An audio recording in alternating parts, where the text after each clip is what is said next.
Cancer is a devastating disease that causes 1 in every 4 deaths in the United States.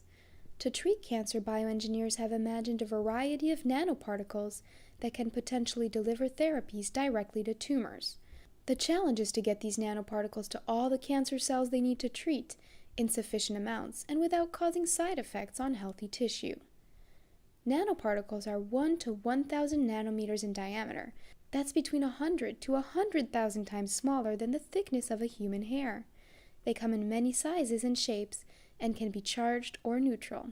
Their core can be made of a wide variety of materials which are energy receptive, biological, or synthetic. They can also be coated with specialized molecules that allow them to interact with their environment or loaded with therapies that are released in a controlled fashion. Tumors grow when cells accumulate several mutations that allow them to replicate uncontrollably. To feed this growth, tumors stimulate recruitment of vessels that are typically badly distributed and abnormally small, tortuous, and leaky. These leaky vessels pump liquid into the tumor, thereby increasing its pressure. As the tumor grows, proliferating cells start compressing the lymphatic system, which is supposed to pump liquid out of the tumor. Eventually, the lymphatic system collapses and the pressure builds until it is uniformly high, which means that there's no flow. Anything that needs to move through the tumor, whether it's oxygen, nutrients, or nanoparticles, must slowly diffuse. In addition, the extracellular matrix, which is the environment between the cells, is very dense and difficult to penetrate for larger nanoparticles, making diffusion even more challenging. Towards the edge of the tumor, however, where the lymphatics and vessels are restored, pressure decreases, leading to outwards flow from the tumor. This can make it difficult for nanoparticles that are in tissue surrounding the tumor to enter. One way for nanoparticles to reach the inside of the tumor is through the leaky vessels. This challenging tumor environment arises very early on in the development of cancer. Whereas normal vessels usually do not let nanoparticles escape, tumor vessels have pores that are several hundred nanometers large.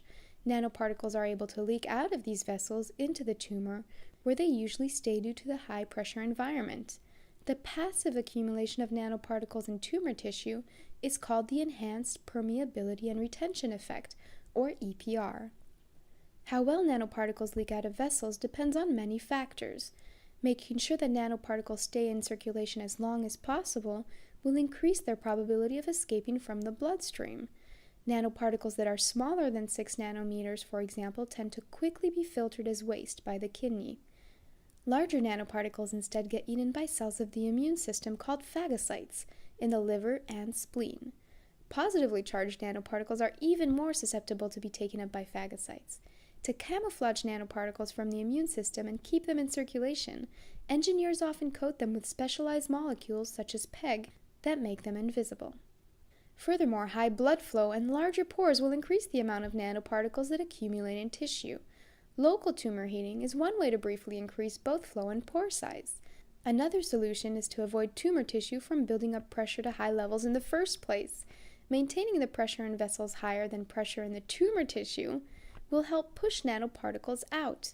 One way to do this is to help vessels return to their normal state using anti-angiogenic drugs. Normalized vessels have smaller pores, which limits pressure buildup.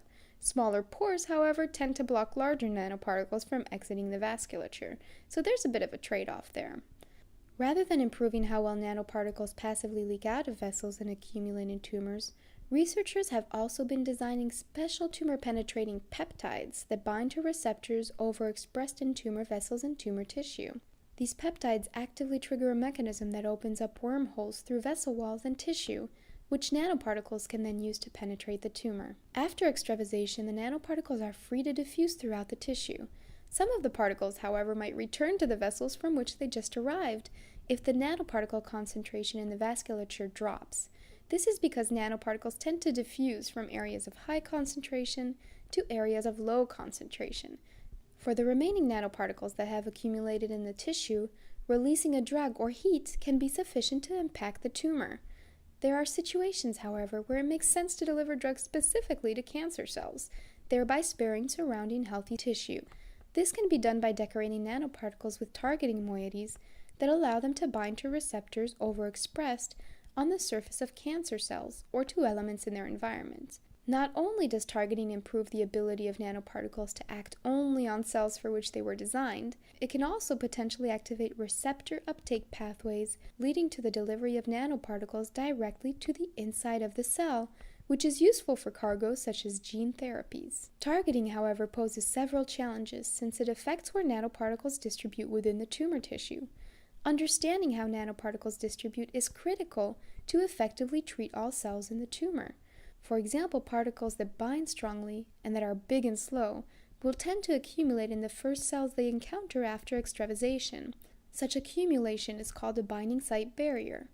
Even without any specific targeting mechanism, positively or negatively charged nanoparticles can also stick to the extracellular matrix and internalize in cells, leading to similar low tissue penetration.